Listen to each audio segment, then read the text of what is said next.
இயேசு கிறிஸ்துவின் நாமத்தினாலே வாழ்த்துகிறேன். கர்த்தர் உங்கள் யாவரையும் ஆசீர்வதிப்பாராக.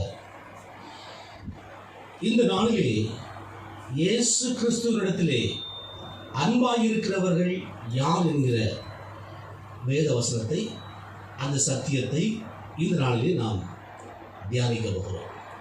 இயேசு கிறிஸ்துவினிடத்திலே அன்பாயிருக்கிறவர்கள் யார்? யாரெல்லாம் அன்பா இருக்கிறாங்க? இங்கே இருக்கிறதுல எத்தனை பேர் அன்பா இருக்கிறீங்க? அன்பா இருக்கிறீங்க? நீங்கள் அன்பா இருக்கீங்களா? எல்லாரும் அன்பா இருக்கீங்களா? எல்லாத்தையும் கேட்டால் சொல்லுவாங்க, ஆமாம், நாங்கள் இயேசு கிறிஸ்துவில் எப்படி இருக்கிறோம்? அன்பாக இருக்கிறோம் என்று எல்லாருமே சொல்லுவார்கள். அது உண்மைதான். ஆலயத்துக்கு போகக்கூடியவங்க, சபைக்கு போகக்கூடியவங்க எல்லாத்தையும் கேட்டால் என்ன பண்ணுவாங்க? ஆமாம், நாங்கள் இயேசு கிறிஸ்துவத்தில் அன்பாக இருக்கிறோம் என்று சொல்லுவார்கள். அன்பாக இருக்கிறதுனா என்ன? எது அன்பு? நம்ம அதை அறிந்து கொள்றோம். அன்புனா என்ன? அதை நம்ம அறிந்து கொள்றோம். இயேசு கிறிஸ்துவிடத்தில் உண்மையாகவே அன்பாக இருக்கிறவர்கள் யார்? ஏன் என்று கேட்டால், சில நபர்கள் சொல்லுவார்கள், நாங்கள் இயேசு கிறிஸ்துவிடத்திலே அன்பாக இருக்கிறோம் என்று சொல்லுவார்கள். ஆனால் உண்மையிலே எப்படி இருக்க மாட்டாங்க?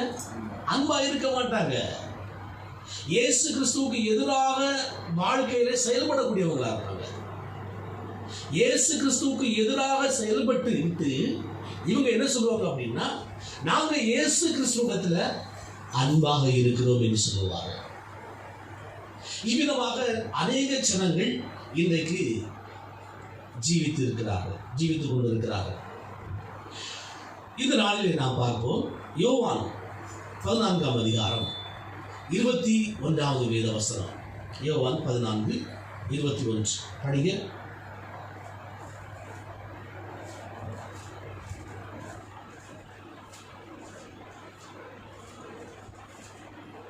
யோவான் 14ஆம் அதிகாரம் 21வது வேத வசனம்.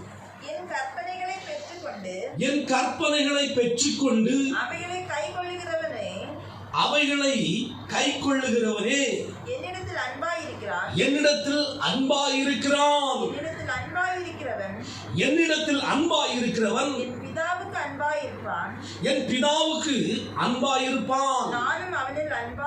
நானும் அவனிடத்தில் அன்பாயிருந்து அவனுக்கு என்னை வெளிப்படுத்துவேன் என்றார் என்று இயேசு சொல்கிறார். அப்ப இயேசு கிறிஸ்துவிடத்தில் அன்பாக இருக்கிறவர்கள் யார்? இந்த வசனத்தை பாருங்க. என் கற்பனைகளை பெற்றுக்கொண்டு, அப்போ கற்பனைகளை என்ன செய்யணும்? பெற்றுக்கொள்ளும். இயேசு கிறிஸ்துவுடைய கற்பனைகளை என்ன செய்ய வேண்டும்? பெற்றுக்கொள்ள வேண்டும். இயேசு கிறிஸ்துவுடைய கற்பனைகளை பெற்றுக்கொண்டு அவைகளை கை கொள்ளுகின்றவர்களாய் காணப்பட வேண்டும். முதலாவது என்ன செய்யணும்? கற்பனைகளை பெற்றுக்கொள்ள வேண்டும்.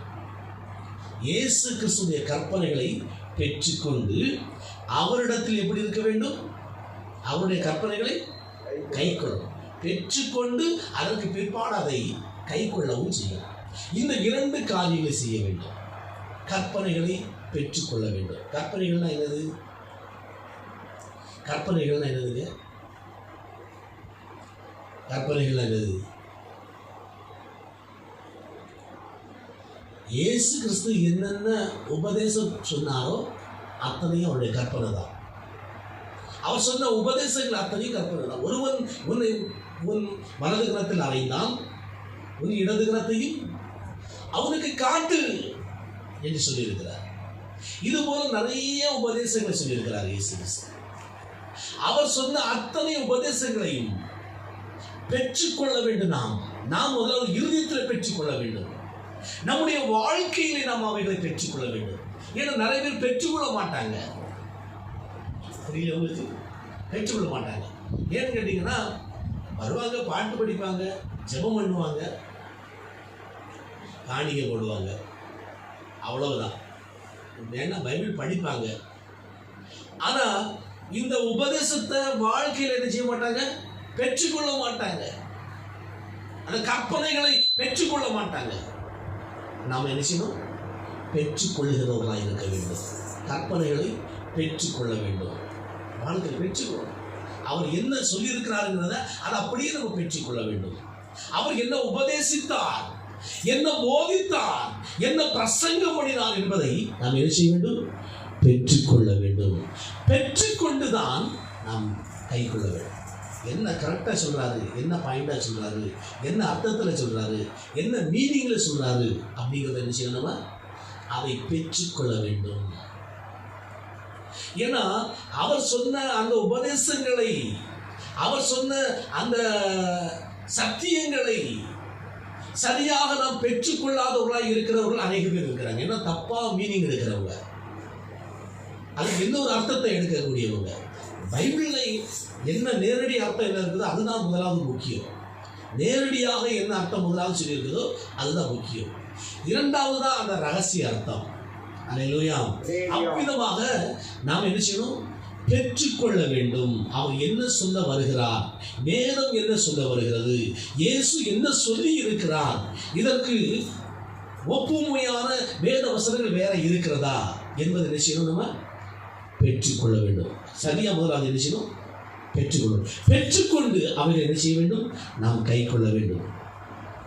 இவ்விதமாக இயேசு சொல்கிறார் என்னவென்றால், என் கற்பனைகளை பெற்றுக்கொண்டு அவைகளை கை கொள்ளுகிறவனே என்னிடத்தில் அன்பாயிருக்கிறார்.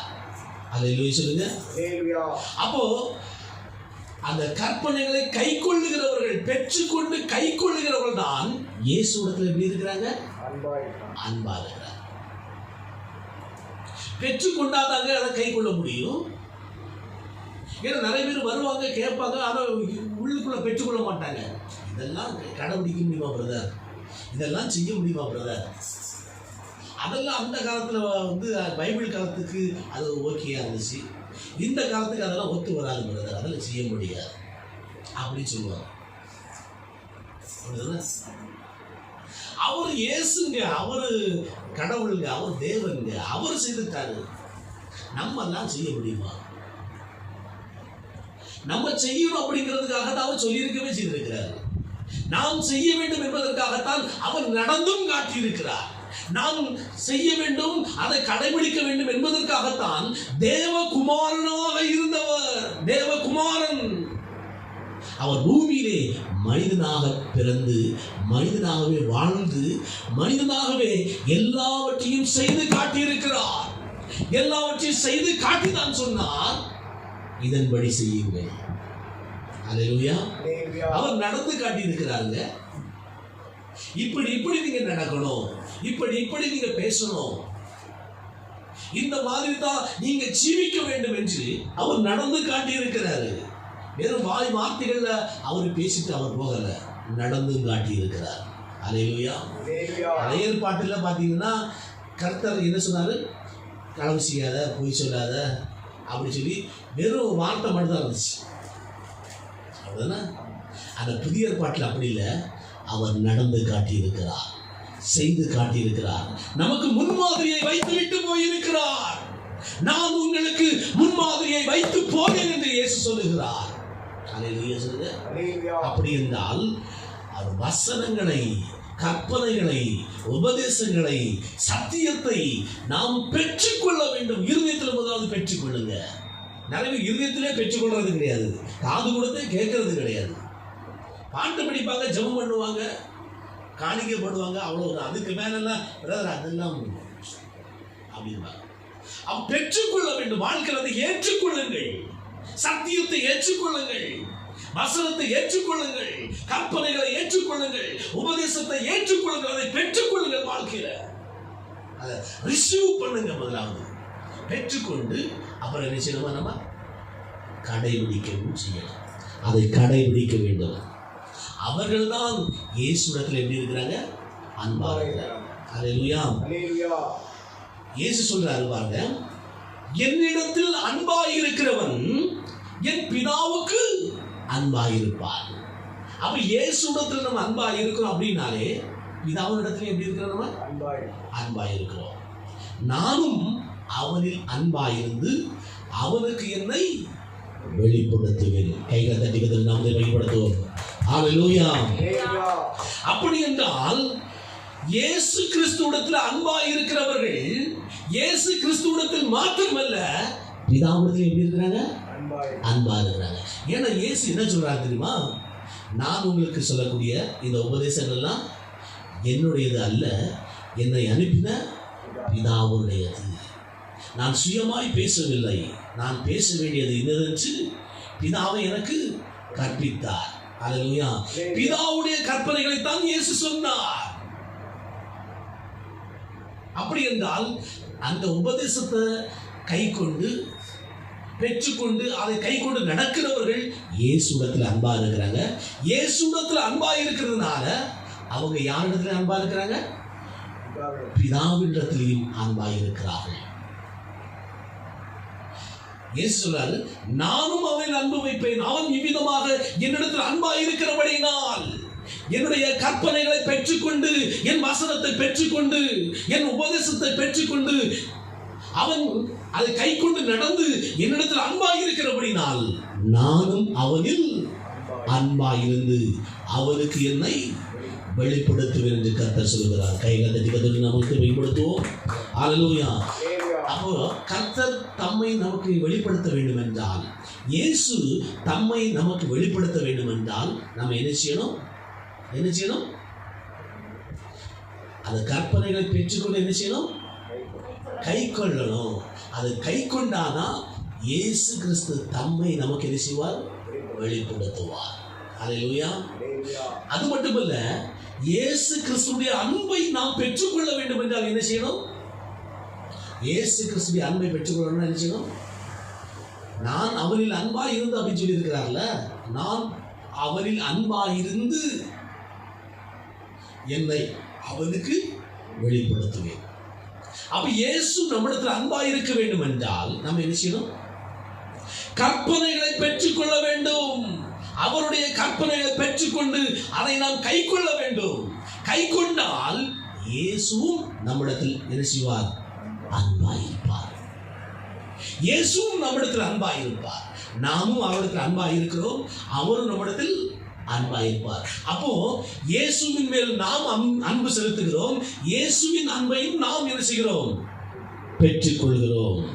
அதோடு மட்டுமல்ல, இயேசு கிறிஸ்து தம்மை நமக்கு வெளிப்படுத்தவும் செய்வார். அப்படியானால் கற்பனைகளை கை கொண்டு கற்பனைகளை பெற்றுக்கொண்டு நாம் ஜீவிக்கும் போது நிச்சயமாக இயேசுவிடத்தில் நாம் அன்பு வைத்திருக்கிறோம் என்பது உறுதிப்படுகிறது. அல்லேலூயா.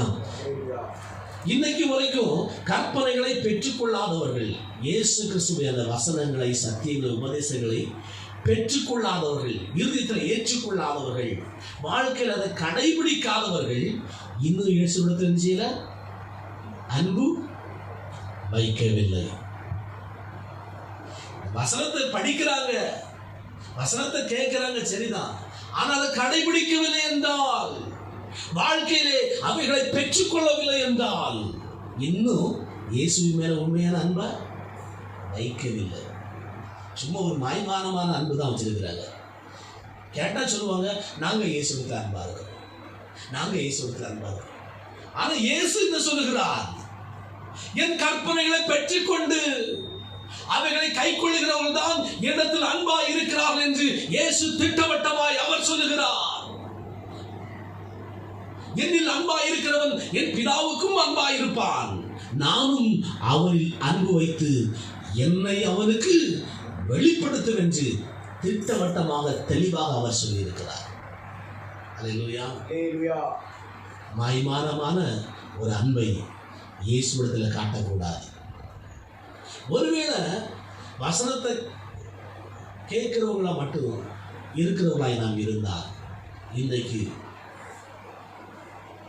அதையெல்லாம் விட்டு மெய்யாகவே வசனத்தை கேட்கிறதோடு மட்டுமல்லாமல் அதை கை கொள்ளுகிறவர்களாகவும் மாற வேண்டும். அந்த வசனத்தை பெற்றுக்கொள்ள வேண்டும், கற்பனைகளை பெற்றுக்கொள்ள வேண்டும், சத்தியத்தை பெற்றுக்கொள்ள வேண்டும், உபதேசங்களை பெற்றுக்கொள்ள வேண்டும், அதை கை கொள்ளவும் செய்ய வேண்டும். கை கொண்டாலும் உண்மையாகவே அன்பா இருக்கிறோம், இயேசுவின் மேல நம்ம அன்பு வைத்திருக்கிறோம். கற்பனைகளை பெற்றுக்கொள்ளாமலும் அல்லது பெற்றுக்கொண்டு விட்டு அதை கை கொள்ளாமலும் நாம் இருந்தால் உண்மையாகவே இயேசுவின் மேல நம்ம இன்னும் அன்பு வைக்கல அப்படிங்கிறது தான் அர்த்தம். அதைத்தான் இயேசு சொல்ல வருகிறார். பிதாவின் அன்பையும் பெற முடியாது, இயேசு கிறிஸ்துடைய அன்பையும் பெற முடியாது. அது மட்டுமில்ல, இயேசு கிறிஸ்து என்ன செய்ய மாட்டார், தம்மை வெளிப்படுத்தவும் மாட்டார். அதை தெளிவாக சொல்லியிருக்கிறார். அப்ப இயேசு கிறிஸ்து தம்மை உங்களுக்கு வெளிப்படுத்த வேண்டும் என்றால் கற்பனைகளை பெற்றுக்கொண்டு அதை கை கொள்ள வேண்டும். அல்லேலூயா, அல்லேலூயா. அடுத்தபடியா பாருங்க, யோவான் 14ஆம் அதிகாரம் 23வது வசனம்.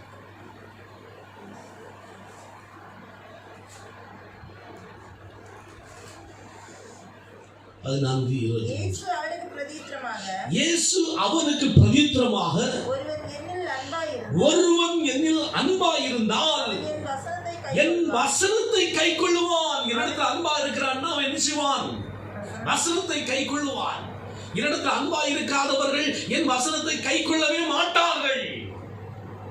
அறவுரையா கை கொள்வாங்க, இல்லைன்னா கால் முறையா கை கொள்வாங்க, அல்லது கை கொள்ளாமலே போயிடுவாங்க. பாட்டு மட்டும் படிப்பாங்க, ஜெபம் மட்டும் பண்ணுவாங்க, காணிக்கை மட்டும் போடுவாங்க.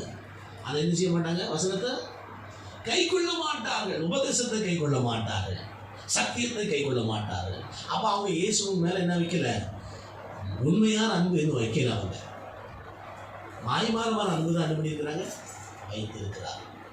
நாம் எப்படிப்பட்டவங்களா இருக்கிறோம்? நாம் உண்மையான அன்பு வைத்திருக்கிறோமா, அல்லது மாய்மாலமான அன்பை வச்சுட்டு நம்ம இப்பவும் இயேசு மேல நாங்க அன்பா இருக்கிறோம் அப்படின்னு சொல்லிட்டு நம்ம நடக்கிறோமா, அல்லது உண்மையாகவே இயேசு மேல நான் அன்பா இருக்கிறேன், அல்லது இயேசுவும் என் மேல் அன்பா இருக்கிறார் என்று சொல்லி நம்மை நாமே வஞ்சிக்கிறவர்களா இருக்கிறோமா, நம்மை நாமே நாம் ஏமாற்றிக் கொள்கிறவர்களா இருக்கிறோமா? ஒருவன் என்னிடத்தில் அன்பா இருந்தால் என் வசனத்தை கை கொள்ளுவான். அல்லேலூயா. அவனில் என் பிதா அன்பா இருப்பார். அப்ப வசனத்தை கை கொள்ளுகிறவர் மேல தான் பிதாவும் அன்பா இருக்கிறார், இயேசு கிறிஸ்துவும் அன்பா இருக்கிறார். நாங்கள் அவனிடத்தில் வந்து அவனோட வாசம் பண்ணுவோம். அல்லேலூயா. அப்ப பிதாவும் இயேசுவும் நம்மிடத்துல வந்து என்ன செய்வாங்க, வாசம் பண்ணுவார்கள். அல்லேலூயா. நாங்கள் அப்படின்னு சொல்லியிருக்கிறாரு, பார்த்தீங்களா? அப்ப இயேசுவும் வந்து நம்மிடத்துல வந்து வாசம் பண்ணுகிறாரு, பிதாவும் நம்மிடத்துல வந்து என்ன செய்கிறாரு, வாசம் பண்ணுகிறார். அல்லேலூயா சொல்லுங்க. நாங்கள் அவனிடத்தில் வந்து வாசம் பண்ணும். அப்ப பிதாவும் இயேசுவும் நம்மிடத்தில் வந்து வாசம் பண்ண வேண்டும் என்றால் நாம் என்ன செய்ய வேண்டும்? என்ன செய்தால் பிதாவும் இயேசு கிறிஸ்துவும் நம்மிடத்தில் வந்து வாசம் பண்ணுவார்கள்? என்ன செய்ய வேண்டும்? நாம் அந்த கற்பனைகளை என்ன செய்ய வேண்டும்? கை கொள்ள வேண்டும். வசனத்தை என்ன செய்ய வேண்டும்? கை கொள்ள வேண்டும். அப்பதான் இயேசு கிறிஸ்து நம்மிடத்தில் வந்து வாசம் பண்ணுவார், பிதா நம்மிடத்தில் வந்து வாசம் பண்ணுவார். பிதாவின் அன்பையும் நாம் பெற்றுக்கொள்ள முடியும், இயேசு கிறிஸ்துவின் அன்பையும் நாம் பெற்றுக்கொள்ள முடியும். யோவான் 14ஆம் அதிகாரம் 24வது வேதவசனம். என்னில் அன்பாயிராதவன் என் வசனங்களை கை கொள்ளவே மாட்டான். அவன் வசனத்தை கேட்க மட்டும் தான் செய்வான், படிக்க மட்டும் தான் செய்வான், பாட்டு மட்டும் தான் படிப்பாங்க, ஜெபம் மட்டும் தான் பண்ணுவாங்க, காணிக்கை மட்டும் தான் போடுவாங்க. அதை என்ன செய்ய மாட்டாங்க, வசனத்தை கை கொள்ள மாட்டாங்க, சத்தியத்தை என்ன செய்ய மாட்டாங்க, கை கொள்ள மாட்டாங்க, உபதேசத்தை என்ன செய்ய மாட்டாங்க, கை கொள்ள மாட்டாங்க. அல்லேலூயா, அல்லேலூயா. எவ்வளவு அருமையா சொல்லியிருக்கிறார் பார்த்தீங்களா? என்னில் அன்பாயிராதவன் என் வசனங்களை கை கொள்ள மாட்டார். நீங்கள் கேட்கிற வசனம் என்னுடையதாயிராமல் என்னை அனுப்பின பிதாவுடையதாயிருக்கிறது. அவன் இயேசு தெளிவாகவே சொல்றார், என்னில் அன்பாயிராதவன் என் வசனங்களை என்ன செய்ய மாட்டான், கை கொள்ள மாட்டான். அது மட்டும் இல்ல, நீங்கள் இப்போது கேட்கிற இந்த வசனங்கள் யாருடையது இல்லையாம், இயேசு கிறிஸ்துவுடையது இல்லை. ஏன்னா இயேசு தான் சொல்றாரு, இது என்னுடைய வசனங்கள் கிடையாது, இயேசுவாகிய என்னை அனுப்பின பிதாவுடையது இந்த வசனங்கள். பிதாவுடைய உபதேசங்கள் தான் இவைகள், பிதாவுடைய கற்பனைகள் தான் இவைகள், பிதாவின் சத்தியம் தான் இவைகள், பிதாவின் வசனங்கள் தான் இவைகள். இது என்னை அனுப்பினவருடையது, என்னுடையது அல்ல. அல்லேலூயா. அதையும் தெளிவா சொல்றார். யோவான் 14ஆம் அதிகாரம் 15வது வசனம் படிங்க. 14-15. நீங்கள் என்னிடத்தில் அன்பாயிருந்தால் என் கற்பனைகளை கைக்கொள்ளுங்கள். உண்மையிலேயே என்கிட்ட நீங்க அன்பா இருந்தீங்கன்னா என்ன செய்யணும்? கற்பனைகளை என்ன செய்யணும்? கை கொள்ள வேண்டும். மெய்யாகவே நீங்கள் இயேசுவாகிய என்னிடத்தில் அன்பாயிருந்தால் என் கற்பனைகளை கை கொள்ளுங்கள் என்று இயேசு கிறிஸ்து சொல்லுகிறார். அல்லேலூயா. அப்ப இயேசு கிறிஸ்துவின் மேல நம்ம அன்பா இருந்தால் என்ன செய்ய வேண்டுமாம்? கற்பனைகளை கை கொள்ள வேண்டும். அப்ப அன்பு இல்லாதவர்கள் என்ன செய்ய மாட்டாங்க? கற்பனைகளை கை கொள்ள மாட்டார்கள். அந்த இயேசு கிறிஸ்துடைய கற்பனை எது? அந்த வசனம் என்பது எது? பாருங்க, யோவான் 15ஆம் அதிகாரம் 12வது வசனம். அந்த கற்பனை என்னங்க? கற்பனைன்னு சொல்றாருல, என் கற்பனைகளை கை கொண்டாதான் நீங்க என்கிட்ட அன்பா இருக்கிறீங்க. கற்பனைகளை கை கொள்ளவில்லை என்றால் என்னிடத்துல நீங்க அன்பா இல்லை. கற்பனைகளை கை கொண்டால் நானும் அவன் மேல அன்பா இருப்பேன், என் பிதாவும் அவங்க மேல அன்பா இருப்பாரு. இந்த கற்பனைகள் என்னுடையதாக இராமல் என்னை அனுப்பின பிதாவுடையதாக இருக்கிறது. இந்த கற்பனைகளை யாரெல்லாம் கை கொள்றாங்களோ அவர்களிடத்துல நானும் என் பிதாவும் வந்து வாசம் பண்ணுவோம். இந்த கற்பனைகளை யாரெல்லாம் கை கொள்கிறார்களோ அவர்களுக்கு என்னை நான் வெளிப்படுத்துவேன் என்று இயேசு கிறிஸ்து தெளிவாக திட்டவட்டமாக அவர் சொல்லியிருக்கிறார். அந்த கற்பனைனா என்ன? அந்த கற்பனை என்ன? கற்பனைன்னு சொல்றாரு. அந்த கற்பனை என்ன? 15ஆம் அதிகாரம் 12வது வசனம் படிங்க. நான் உங்களில் அன்பாயிருக்கிறது போல நீங்களும் ஒருவரில் ஒருவர் அன்பாய் இருக்க வேண்டும் என்பதே என்னுடைய கற்பனையாயிருக்கிறது. கைகளை தட்டி கர்த்தருடைய நாமத்தை மகிமைப்படுத்துவோம். ஹல்லேலூயா, பிரைஸ் தி லார்ட். அப்படி என்றால் இயேசு கிறிஸ்து நம்மளுக்கு மேல எவ்வளவு அன்பு வச்சிருக்கிறாரோ அதுபோல நாமும் ஒருவரில் ஒருவர் அன்பாய் இருக்க வேண்டும் என்பதுதான் இயேசு கிறிஸ்துடைய கற்பனையாயிருக்கிறது. அதுதான் பிதாவுடைய கற்பனை. அந்த பிதாவின் கற்பனையை தான் இயேசு கிறிஸ்து வந்து என்ன பண்ணாரு? நமக்கு உபதேசித்தார், பிரசங்கம் பண்ணினார், நமக்கு சொன்னார். அப்போ கற்பனை இவ்வளவு நேரம் சொல்லிட்டு வந்தாரே, அந்த கற்பனை என்ன? கற்பனை என்னங்க? என்ன கற்பனை? நீங்கள் ஒருவரில் ஒருவர் அன்பாயிருக்க வேண்டும். அதுதான் இயேசு கிறிஸ்து சொன்ன கற்பனையாயிருக்கிறது. ஹல்லேலூயா. இதுதான் பிரதானங்க. அன்புதான் பிரதானம். இந்த அன்புல தான் இந்த பைபிள்ல இருக்கிற அநேக காரியங்கள் எல்லாமே அடங்கி இருக்குது. அன்பு இல்லைன்னா ஒண்ணுமே கிடையாதுங்க. தேவனே அன்பா தான் இருக்கிறார். ஹல்லேலூயா. ஒருவரில் ஒருவர் அன்பா இருக்க வேண்டும். அது எப்படி அன்பா இருக்கணும்? நான் உங்களிடத்தில் அன்பாய் இருக்கிறது போல, இயேசுவாகிய நான் உங்களிடத்தில் அன்பாய் இருக்கிறது போல நீங்களும் ஒருவரிடத்தில் ஒருவர் அன்பாய் இருக்க வேண்டும் என்று இயேசு கிறிஸ்து சொல்லுகிறார். ஹல்லேலூயா. இயேசு கிறிஸ்து எந்த அளவுக்கு அன்பு வச்சாரு? முடிவு பரியந்தமும் நான் உங்களிடத்தில் அன்பு வைத்தேன். அப்ப முடிவு பரியந்தமும் இயேசு கிறிஸ்து அன்பு வைத்தது போல நாமும் என்ன செய்யணும்? முடிவு பரியந்தமும் அன்பு வைக்க வேண்டும். யூதாஸ் காரியத்து காட்டி கொடுத்தான், துரோகம் செய்தான். ஆனாலும் அந்த யூதாஸ் காரியத்துக்கு மேல முடிவு பரியந்தமும் அன்பா இருந்தார். அந்த காட்டி கொடுக்கிற யூதாஸ் காரியத்தை பார்த்து எப்படி கூப்பிட்டார் தெரியுமா? சிநேகிதனே, இனத்திற்காய் வந்திருக்கிறாய், மனுஷகுமாரனை மொத்தத்தினாலாயா காட்டி கொடுக்க போகிறாய். அவன் காட்டி கொடுக்கிற அந்த நேரத்துல இயேசு சொல்றாரு, அவன் காட்டி கொடுத்துட்டே இருக்கிறான். அந்த நேரத்துல இயேசு சொல்றாரு, சிநேகிதனே. காட்டி கொடுக்கும் போது நம்மளால தான் எப்படி இருக்கும்? நம்மளை ஒரு ஆள் காட்டி கொடுத்தா எப்படி இருக்குங்க? கொலை செய்யறதுக்கு நம்மளை ஒரு ஆள் காட்டி கொடுக்குறாங்க. நமக்கு ரொம்ப நெருக்கமான வேண்டப்பட்ட ஒரு ஆள் வந்து காட்டி கொடுக்குறாங்க. நமக்கு எப்படி இருக்கும்?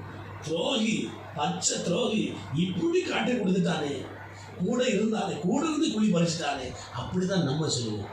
ஆனா இயேசு எப்படி சொல்றாரு தெரியுமா? சிநேகிதனே, என்னத்திற்காக வந்திருக்கிறாய்?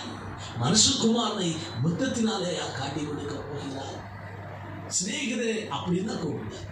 அதுதான் முடிவு பரியந்தமும் இயேசு வைத்த அன்பு. அதுதான் அன்பு. சிநேகிதனை அப்படின்னு அந்த நேரத்தில் அழைக்க வேண்டும் என்றால் அந்த அன்பு அங்கு இருக்கணும். அந்த அன்பு இயேசு கிறிஸ்துவிடத்தில் இருந்தது. அதுபோல நமக்கு துரோகம் செய்கிறவங்க யாரா இருந்தாலும் முடிவு பரியந்தமும் நீங்க அன்பு வைக்கணும். யூதாஸ் காரியத்தை பார்த்து ஒரு காலமும் இயேசு கிறிஸ்து துரோகி என்று அவர் ஒருபோது சொன்னதில்லை. அல்லேலூயா. அவனை பேசவும் இல்லை, ஏசவும் இல்லை, அவனுக்கு சண்டை போடவும் இல்லை, எதுவுமே செய்யல. அவன் வந்து ஆண்டவரை மன்னிப்பு கேட்டிருந்த ஆண்டவர் மன்னிச்சிருப்பாரு, மன்னிச்சிருந்திருப்பார், கண்டிப்பா மன்னிச்சிருந்திருப்பார். ஆனா அவன் மன்னிப்பு கேட்கல. பேதுரு மன்னிப்பு கேட்டான், ஆண்டவர் மன்னித்தார். அல்லேலூயா. அதுபோல யாராக இருந்தாலும் முடிவு பரிந்தும் அன்பு வைக்கின்றவர்களாய் நாம் காணப்பட வேண்டும். அல்லேலூயா. இயேசு கிறிஸ்து எப்படி நம்ம மேல அன்பு வைத்திருக்கிறாரோ அது போல நாமும் ஒருவரிடத்தில் ஒருவர் எப்படி இருக்க வேண்டும்? அன்பு இருக்கணும், அன்பு வைக்க வேண்டும். இதுதான் இயேசு கிறிஸ்து சொன்ன கற்பனை.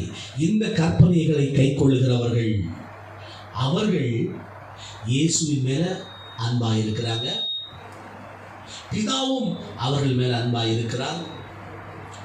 இயேசு கிறிஸ்து தம்மை அவர்களுக்கு வெளிப்படுத்துவார்.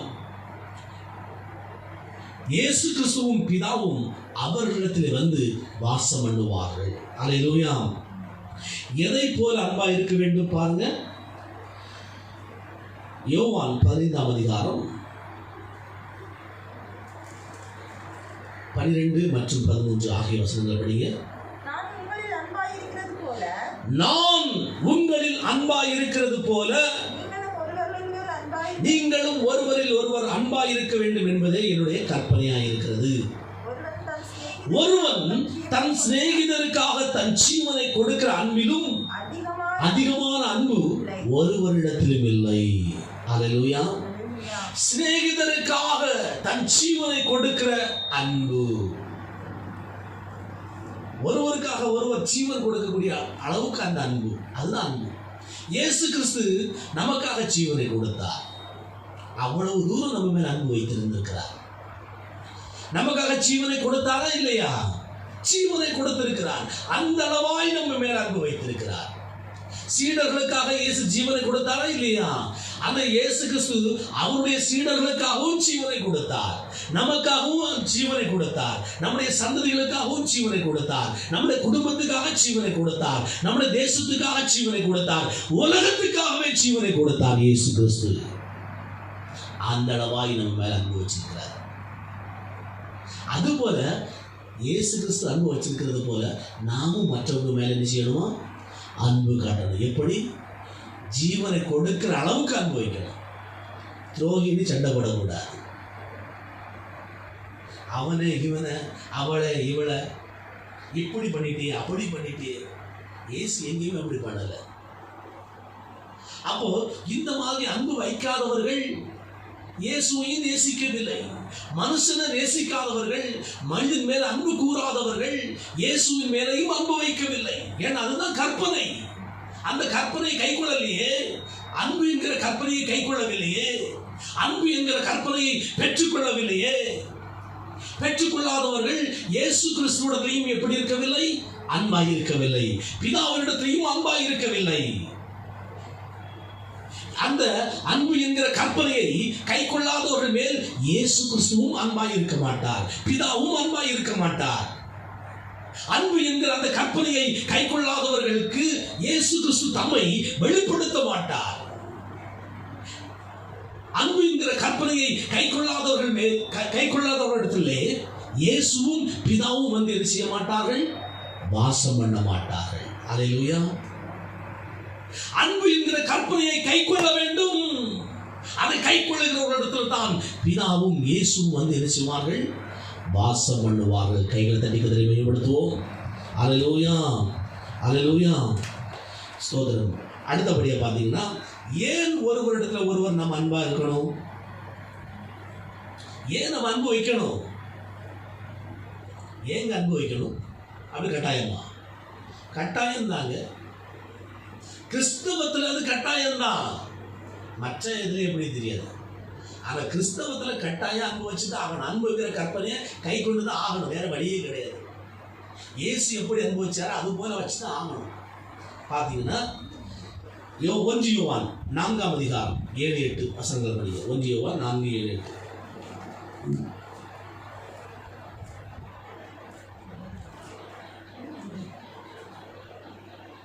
1 யோவான் 4ஆம் அதிகாரம் 7 மற்றும் 8 ஆகிய வசனங்கள் படிங்க. ஏன் ஒருவரிடத்தில் ஒருவர் அன்பாயிருக்க வேண்டும்? அன்பு தேவனால் உண்டாயிருக்கிறது.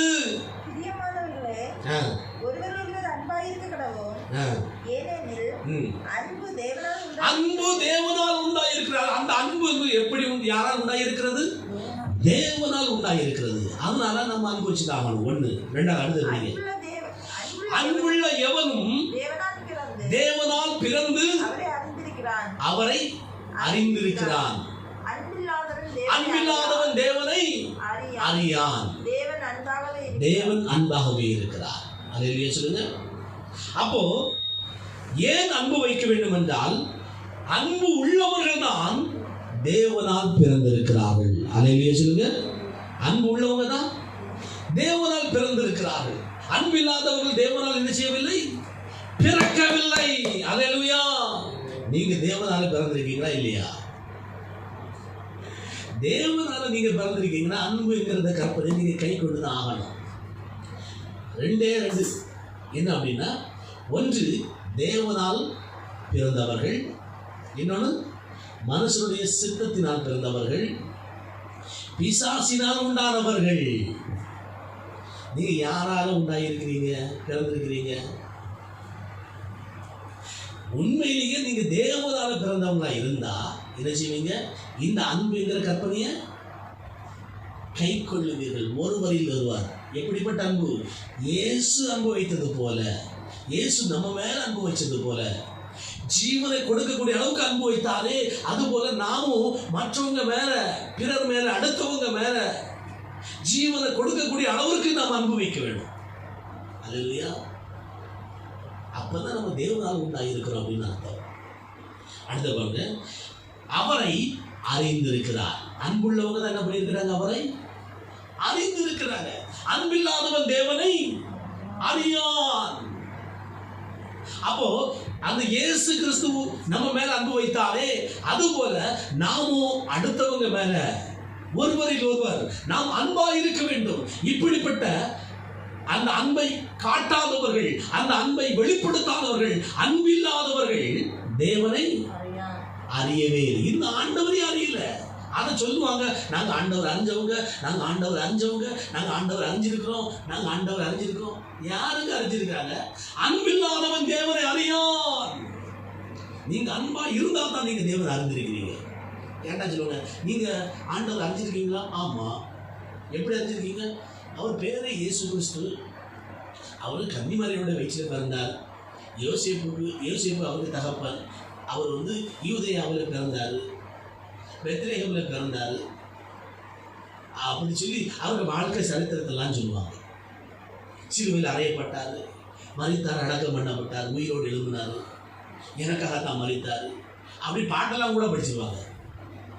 ஆனா மனுஷங்க மேல அன்பு காட்ட மாட்டாங்க, அடுத்தவங்க மேல அன்பு காட்ட மாட்டாங்க, வீட்டுல அன்பு காட்ட மாட்டாங்க, குடும்பத்துல அன்பு காட்ட மாட்டாங்க, தெருவில் இருக்கிறவங்க அவங்க மேல அன்பு காட்ட மாட்டாங்க, ஊர்ல இருக்கிறவங்க அவங்க மேல அன்பு காட்ட மாட்டாங்க, தேசத்தில் இருக்கிற மற்ற மனிதர்கள் மேல் அன்பு செலுத்த மாட்டார்கள். அப்படி அன்பு செலுத்தாதவர்கள் இன்னும் தேவனை அறியவில்லை. அவர்கள் தேவனால் பிறக்கவும் இல்லை. ஆனா சொல்லுவாங்க, நாங்க ஆண்டவரால பிறந்தவங்க, நாங்க ஆண்டவர் அறிந்தவங்க, தேவனால் பிறந்தவர்கள், தேவனை அறிந்திருக்கிறவர்கள் அப்படின்னு சொல்லுவாங்க. ஆனா உள்ளுக்குள்ள எப்படி இருக்காது? அன்பு இருக்காது. உண்மையிலே தேவனால் பிறந்தவங்க கிடையாது. அவங்க உண்மையிலே தேவனால உண்டானவங்க கிடையாது. உண்மையிலே அவங்க இன்னும் தேவனை அறியவே இல்லை. அல்லேலூயா. தேவன் அன்பாகவே இருக்கிறார். அல்லேலூயா. அப்படி இருந்தால் இயேசு கிறிஸ்துவின் மேல அன்பு வைக்கிறவங்க என்ன செய்யணும்? அன்பு வச்சிருக்கிறவங்க எப்படிப்பட்டவங்களா இருப்பாங்க? மனுஷங்க மேல அன்பு காட்டுவாங்க. எப்படிப்பட்ட அன்பு காட்டுவாங்க? இயேசு கிறிஸ்து அன்பு வைத்தது போல ஜீவனை கொடுத்த அன்பு காட்டினாரு.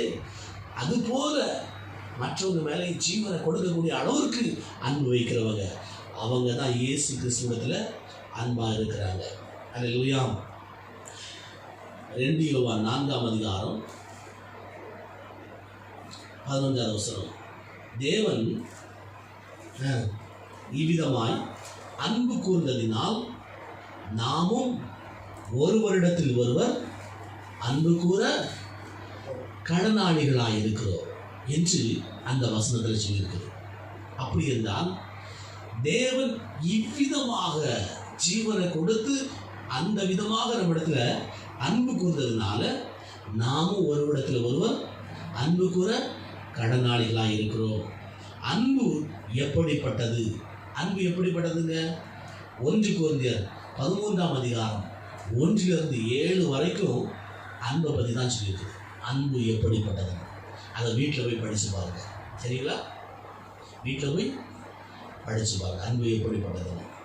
அப்போ இயேசு கிறிஸ்து தம்மை நமக்கு வெளிப்படுத்த வேண்டும் என்றால் நாம் எப்படிப்பட்டவர்களாக இருக்க வேண்டும்? அவருடைய வசனமாகிய அவருடைய கற்பனையாகிய அந்த அன்பு என்கிற கற்பனையை பெற்றுக்கொண்டு அதை கை கொள்ள வேண்டும். மனுஷங்க மேல என்ன செய்யணும்? அன்பு காட்டணும். அந்த மனிதர்கள் மேல அன்பு காட்டக்கூடியவர்கள் அவர்களிடத்துல தான் இயேசு கிறிஸ்து தம்மை என்ன செய்வார்? வெளிப்படுத்துவார். பிதா நம்மில் அன்பாக இருக்க வேண்டும் என்றால் நாம் என்ன செய்ய வேண்டும்? நாம் இயேசு கிறிஸ்துவின் கற்பனையாகிய அன்பு என்கிற கற்பனையை நாம் கை கொள்ள வேண்டும். அதாவது மனிதர்களிடத்தில் அன்பு காட்ட வேண்டும். எப்படிப்பட்ட அன்பு? இயேசு நம்ம மேல வைச்சது போல நாம் மற்றவங்க மேல அன்பு காட்ட வேண்டும். அல்லேலூயா. பிதாவும் இயேசுவும் நம்மிடத்துல வந்து வாசம் பண்ண வேண்டும் என்றால் நாம் என்ன செய்ய வேண்டும்? நாம் அன்பு செலுத்த வேண்டும். அன்பு என்கிற கற்பனையை நாம் வெளிப்படுத்த வேண்டும். அல்லேலூயா. எதை போல அன்பு காட்ட வேண்டும்? இயேசு கிறிஸ்து நம்ம மேல அன்பு வச்சது போல நாமும் மற்றவங்க இடத்துல என்ன செய்யணும்? அன்பு வைக்க வேண்டும். அன்பு வைத்து என்ன செய்ய வேண்டும்? அவருடைய வசனத்துக்கு கீழ்ப்படிய வேண்டும். கர்த்தர் நம் யாவரையும் ஆசீர்வதிப்பாராக. எல்லாரும் ஜெபம் பண்ணுவோமா? எல்லாரும் கண்களை மூடி ஜெபம் பண்ணுங்க. வாய்களை திறந்து ஜெபம் பண்ணுங்க. ஆண்டவரே, இது போல நாங்களும் அன்புடையவங்களா மாறணும். உண்மை போல நாங்களும் அன்புடையவங்களா மாறணும்ப்பா. சிநேகிதருக்காக தன் ஜீவனை கொடுக்கிற அளவுக்கு அன்பு வைத்தீரே. முடிவு பரிந்தமும் அன்பு வைத்தீரே. துரோகியை கூட சிநேகிதனே என்று அழைத்தீரே. அந்த அன்பு எங்களுக்குள்ள வேணாப்பா. நாங்கள் உண்மை போல மாறணும் ஆண்டவரே. அன்பில்லாதவன் தேவனை அறியான் என்று சொல்லி இருக்கிறீங்களே ஆண்டவரே. பல்வேறு சூழ்நிலைகளிலே நாங்கள் இப்படி வாழ்ந்திருக்கிறோமே. அப்ப இன்னும் உண்மை நாங்கள் அறியவில்லையே. இன்னும் நாங்கள் உண்மை அறிய வேண்டும் என்றால் அன்பு உடையவர்களாய் மாற வேண்டும். அன்பு உடையவர்களாய் இருக்கின்றவர்கள் தான் தேவனை அறிந்து கொண்டிருக்கிறார்கள். தேவனை அறிந்து கொண்டிருக்கிறார்கள். அன்பு உடையவர்கள் தான் தேவனால் பிறந்திருக்கிறார்கள். ஆண்டவரே, உண்மையாகவே தேவனால் பிறந்தவர்களாய் ஒவ்வொருவரும் மாற வேண்டுமே. எங்களை மாற்றும் என்று சொல்லி ஆண்டவர் சமூகத்தில் ஒப்பு கொடுங்க. அந்த இவங்க மேல என்னால் அன்பு காட்ட முடியல. இவங்க துரோகம் பண்ணினாங்க, எனக்கு அன்பு காட்ட முடியல. இவங்க இந்த மாதிரி பண்ணினாங்களே, எனக்கு அன்பு காட்ட முடியல. இந்த மாதிரி எனக்கு குடிபட்டுனாங்களே, எனக்கு அவங்க மேல அன்பு காட்ட முடியல. இவங்க இந்த மாதிரி எனக்கு எதிராக செயல்பட்டாங்களே, அவங்க மேல எனக்கு அன்பு காட்ட முடியல. எனக்கு கிருபை தாங்கப்பா. அன்பு உடையவங்களா மாற்றுங்கப்பா. அன்பு உடையவங்களா மாற்றுங்கப்பா. நாங்க தேவனால் பிறந்தவங்களா இருக்க வேண்டும். தேவனால் பிறந்தவர்களா இருக்க வேண்டும். தேவனை அறிந்தவர்களாய் இருக்க வேண்டும். ஆண்டவரே, தேவனை அறிந்தவர்களாய் நாங்கள் காணப்பட வேண்டும் அப்பா. எல்லாரிடத்திலையும் நாங்கள் அன்பு காட்டணும். எல்லா மனிதர்கள் மேலே அன்பு காட்டணும். அது விரோதிகளாய் இருந்தாலும், அது துரோகிகளாய் இருந்தாலும், அது சத்துருக்களாய் இருந்தாலும், அது எதிராளிகளாய் இருந்தாலும், எங்களுக்கு விரோதமாக கோள் சொன்னவர்களாய் இருந்தாலும், யாராய் இருந்தாலும், ஆண்டவரே, எங்களை காட்டி கொடுக்கிறவர்களாய் இருந்தாலும், யாராய் இருந்தாலும் அவர்கள் மேல அன்பு காட்டக்கூடிய அந்த கிருபையை எங்களுக்கு தாங்க. அந்த மன பக்குவத்தை எங்களுக்கு தாங்க அப்பா. ஸ்தோத்தரிக்கிறோம். பிதா இயேசு கிறிஸ்து, பிதாவும் இயேசு கிறிஸ்துவும் எங்களிடத்துல வந்து வாசம் பண்ண வேண்டும். அன்பு இருந்தா தானே வாசம் பண்ணுவீங்க. அன்பு இல்லைன்னா வாசம் பண்ண மாட்டாரு. ஆண்டவரே, என்னை அர்ப்பணிக்கிறேன், என்னை ஒப்பு கொடுக்கிறேன் என்று சொல்லி ஒவ்வொருவரும் ஒப்பு கொடுங்கள். உங்களுக்குள்ளே வந்து அவர் வாசம் பண்ணுகிறார். ஆமென். கசப்பை விட்டுவிடுங்கள், விரோதத்தை விட்டுவிடுங்கள், எரிச்சலை விட்டுவிடுங்கள், கோபத்தை விட்டுவிடுங்கள். அன்பை ஏற்றுக்கொள்ளுங்கள், நேசிக்க பழகுங்கள், அன்பு காட்டுங்கள், பொறுத்துக் கொள்ளுங்கள், சகித்துக் கொள்ளுங்கள், மன்னித்து விடுங்கள். அன்பு உங்களுக்குள் வந்துவிடும். ஜீவனை கொடுக்கிற அன்பு உங்களுக்குள்ள உண்டாகட்டும். இயேசு கிறிஸ்து நம்ம மேல அன்பு வைத்தாரே, அது போல நாம் மற்றவர்களுக்கு அன்பு காட்டுவதற்கு இன்றைக்கு நீங்க உங்களை ஒப்பு கொடுக்க வேண்டும். நீங்கள் ஒப்பு கொடுக்க வேண்டும் என்று தேவன் உங்களிடத்தில் எதிர்பார்க்கிறார். தேவன் எதிர்பார்க்கிற காரியத்தை உங்களால் செய்ய முடியுமா? இப்போது உங்களை ஒப்பு கொடுங்கள், அர்ப்பணியுங்கள். ஆண்டவரை ஒப்பு கொடுக்கிறேன், என்னை அர்ப்பணிக்கிறேன் சொல்லுங்கள். அல்லேலூயா. ஸ்தோத்தரிக்கிறோம், ஸ்தோத்தரிக்கிறோம். கற்பனைகளை பெற்றுக்கொண்டு கை கொள்ளுகிறவர்கள் தான் இயேசுவிடத்தில் அன்பாய் இருக்கிறார்கள். ஆண்டவரே, கற்பனைகளை பெற்றுக்கொண்டு அதை கை கொள்வதற்கு எனக்கு கிருபை தாங்கப்பா அப்படி சொல்லி ஒப்பு கொடுங்க. ஆமென். அவங்க தான் இயேசு கிறிஸ்துவிடத்தில் அன்பாய் இருக்கிறாங்க. ஆமென். துதிக்கிறோம், ஸ்தோத்தரிக்கிறோம், நன்றி செலுத்துகிறோம்.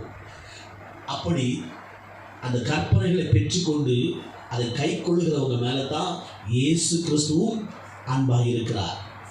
அவர்கள் தான் பிதாவுக்கும் அன்பாக இருப்பார்கள். இயேசு கிறிஸ்து அவர்களுக்குத்தான் தம்மை வெளிப்படுத்துகிறார். இயேசு கிறிஸ்து உங்களுக்கு தம்மை வெளிப்படுத்த வேண்டும் என்றால் அன்பு என்கிற கற்பனையை நீங்கள் கை கொண்டு தானாக வேண்டும். பிதாவின் அன்பை நீங்கள் பெற்றுக்கொள்ள வேண்டும் என்றால் அன்பு என்கிற கற்பனையை கை கொண்டு தானாக வேண்டும். பிதாவும் இயேசு கிறிஸ்துவும் உங்களிடத்திலே வந்து வாசம் பண்ண வேண்டும் என்றால் அன்பு என்கிற கற்பனையை நீங்கள் கை கொண்டு தானாக வேண்டும். பிதாவின் அன்பை நீங்கள் பெற்றுக்கொள்ள வேண்டும் என்றால் அந்த வசனங்களை, கற்பனைகளை கை கொண்டு அந்த அன்பை உடையவர்களாய் நீங்கள் காணப்பட வேண்டும். மனிதர்களிடத்திலே நீங்கள் அன்பு காட்ட வேண்டும், இயேசு கிறிஸ்து அன்பு காட்டியது போல. ஆனால் அவரிடத்தில் அன்பா இல்லாதவர்கள் அந்த வசனங்களை கை கொள்ள மாட்டாங்க, கற்பனைகளை கை கொள்ள மாட்டாங்க, உபதேசங்களை கை கொள்ள மாட்டாங்க. இதுவரைக்கும் ஒருவேளை வசனங்களை படிக்கிறவங்களா மட்டும் இருந்திருந்தா இன்று முதல் கொண்டு கை கொள்கிறவர்களாய் மாறுவதற்கு, அதன்படி செய்கிறவர்களாய் மாறுவதற்கு, அதன்படி நடக்கிறவர்களாய் மாறுவதற்கு உங்களை ஒப்பு கொடுக்க வேண்டும் என்று கர்த்தர் உங்களிடத்தில் எதிர்பார்க்கிறார். ஆண்டவருடைய நாமத்தினால் ஆண்டவருக்கு மகிமை செலுத்தி ஆண்டவர் மகிமைப்படுத்துங்க. ஹல்லேலூயா. ஸ்தோத்திரம். நன்றி செலுத்துகிறோம், நன்றி செலுத்துகிறோம். ஹல்லேலூயா. தேவ கிருபை பெருகுவதாக, தேவனுடைய வல்லமை இறங்குவதாக, தேவனுடைய அபிஷேகம் இறங்குவதாக, அன்பின் வல்லமை இறங்குவதாக. சிலுவையிலே வெளிப்பட்ட இயேசு கிறிஸ்துவின் அன்பின் வல்லமை ஒவ்வொரு மேலும் இறங்குவதாக. அந்த அன்பின் அபிஷேகம் ஒவ்வொரு மேலும் இறங்குவதாக. காட்டி கொடுக்கிற யூதாஸ் காரியத்தையும் சிநேகிதனே என்று அழைக்கிற அந்த அன்பின் வல்லமை, அந்த அன்பின் அபிஷேகம் இயேசுவின் நாமத்தினால் ஒவ்வொரு மேலும் இறங்குவதாக, வெளிப்படுவதாக. துதிக்கிறோம், ஸ்தோத்தரிக்கிறோம், நன்றி செலுத்துகிறோம். ஹல்லேலூயா. துதிக்கிறோம் ராஜா. தேவ கிருபை, தெய்வ கிருபை, தெய்வ வல்லமை இயேசுவின் நாமத்தினால் வெளிப்படட்டும், இயேசுவின் நாமத்தில் இறங்கட்டும், இயேசுவின் நாமத்தில் இறங்கட்டும். ஹல்லேலூயா, ஹல்லேலூயா, ஹல்லேலூயா. துதிக்கிறோம், ஸ்தோத்திரம், ஸ்தோத்திரம், நன்றி செலுத்துகிறோம், நன்றி செலுத்துகிறோம். எல்லார் வாய்களை திறந்து, உதடுகளை திறந்து இந்த அன்பை தாங்கப்பா, இந்த அன்புடைய மாற்றுங்கப்பா என்று ஒப்பு கொடுங்க, ஒப்பு கொடுங்க. கர்த்தருடைய வல்லமை இறங்குகிறது, அபிஷேகம்